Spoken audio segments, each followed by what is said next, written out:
Hey, pastime viewers! So, in this little video, hopefully it'll be little, I tend to ramble, so I want to try to keep this short and sweet.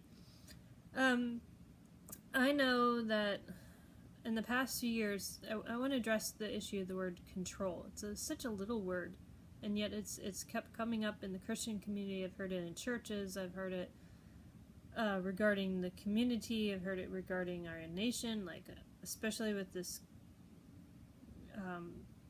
election coming up. Oh, we need to take control back of our Christian nation mentality and stuff, and I'm like, whoa, hold on here. People often have told me, you're like nitpicky, why do you have to pick at little words like this? It's because out of the heart the mouth speaks. I think that's the verse. Like, the idea being that what we collect in here comes out our mouth. It'll come out eventually. And so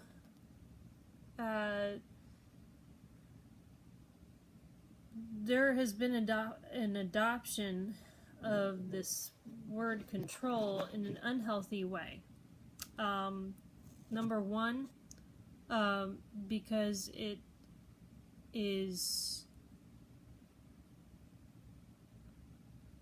basically telling God, basically telling your creator, if you're a Christian, using this word, like this mentality of, oh, I think I can do better than my creator, who created the whole world, every cell in my body, all this stuff, knows the dead cells and the living cells and the, all this stuff, that I can do a better job of controlling this situation, this person, whatever, better than him. What? Really? Oh, I don't think so. So you've got the issue of control being like a prideful issue of, oh, I think I can do better than God at controlling things. Then you got the lack of faith, the lack of trust, and that has been an issue that has been being addressed by different pastors, which I'm thankful for, and support. So another reason that this is not healthy is because it's based out of fear. Not respect fear, like fear of the Lord your God, but just panic fear. Bad things happen when people panic, okay? So, and so many times in Scripture, we've heard it over and over and over and over. I wonder why we don't listen to it. Do not be afraid. Do not be afraid. Do not be afraid. So, not that this relieves us of our responsibility to share lovingly, to be true and genuine witnesses of His love and mercy in our life. It's just, don't panic, so there's the pride issue, then there's the panicky issue, the lack of trust. So then you've got the idolization issue as a third thing. So, somebody in my past once shared, their struggle with ministry, becoming an idol, and I was like, you know what, anything that does, come between your relationship with the Lord like that is an idol. And, oftentimes, you may not realize it, but control has, or may be becoming, or has become an idol in your life, whoever you are. And as Christians, that's important to be aware of, that control is not, does not become an idol, something that you value above God.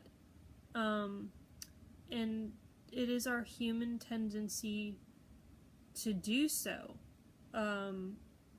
because we want the familiar, we're scared of the unfamiliar, and unfortunately, as the saying goes, if we don't learn from our history, we're bound to repeat it. So that is why I have said the things that I've said to people in regards to, and will keep saying, not, rehashing things, or not, just with the mentality of, like, be aware that,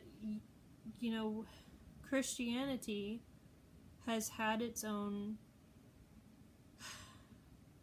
bout with, we tend to think, oh, well, that's the, as Christians tend to think, like, oh, that's the Middle East, that's them, they kill in the name of religion or whatever. It's like, no, we have had our own very ungracious period of history where we have killed, like, Native Americans, excommunicated them,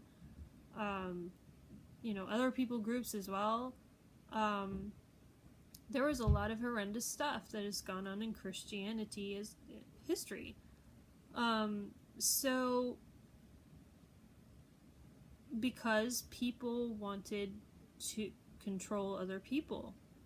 And it's such a little word, but it's caused so much problems. So, I know that people don't like a mirror being put in front of their face, like, oh, because this is the ugly part of Christianity that has happened. Yeah, it has happened.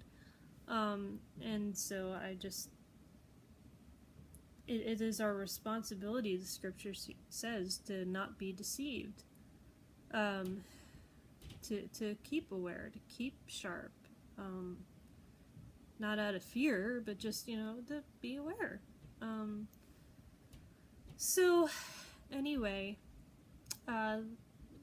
we often, so there's the pride issue, the lack of trust issue in our Creator, the idolatry issue, and that brings us to the fourth issue of, we often don't appreciate, many Christians don't appreciate what it is, how other people perceive us, how non-Christians, perceive us, how other people, even other Christians, perceive us. If you are using that mentality or issue of control, I see so often in my life, I've seen as an adult, in my adult life, not as a teenager so much, but just in my adult life, being out and about, those megaphone pastors, not all of them, but, out on the street, the ingracious responses back to what passers-by have said to them, and the lack of respect. Like I said, not all of them, but there have been some, and they exist. And these things happen, unfortunately. And I try to promote respect and discussion. I noticed in the Christian community there is a comfort level of wanting to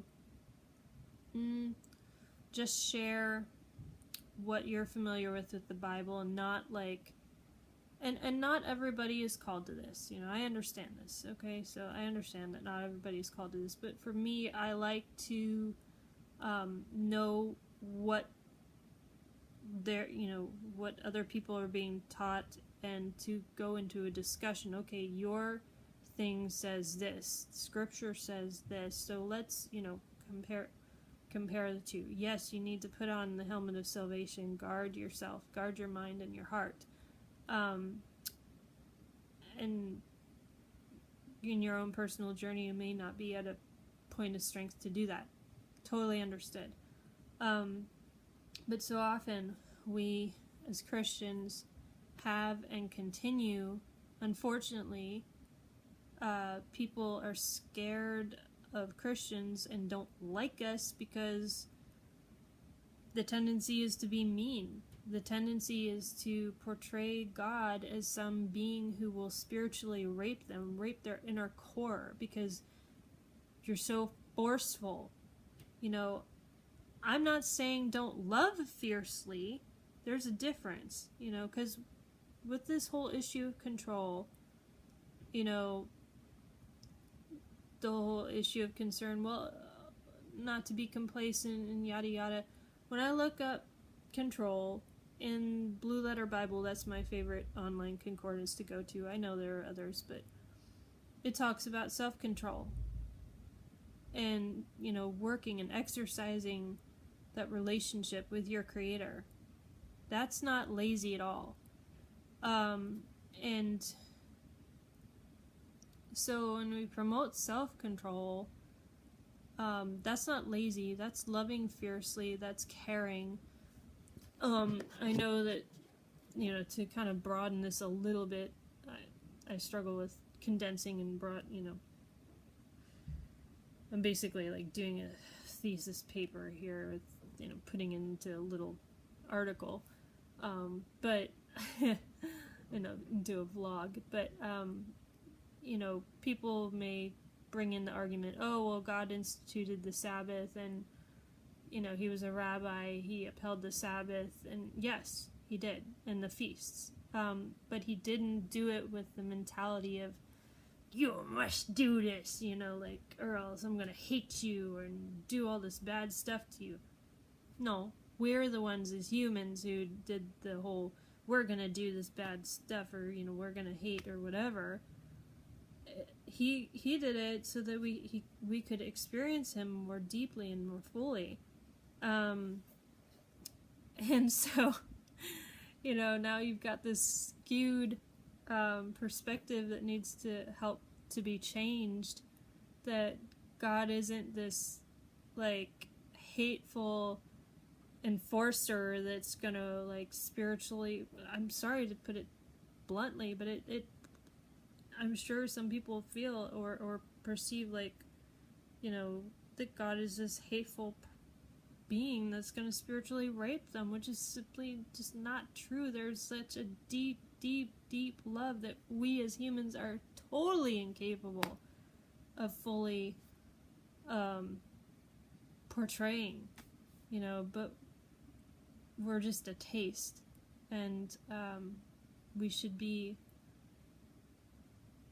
a loving taste, a loving taste that they can, you know, people who don't know him can understand and appreciate, and, you know, just come away blessed. So anyway, whatever your gifting is, whatever your talent is, be it, finances, hospitality, art, you know, whatever it is, keep doing it, keep spreading joy, keep keep just blessing others. Alright, bye for now. It's having trouble going off. No.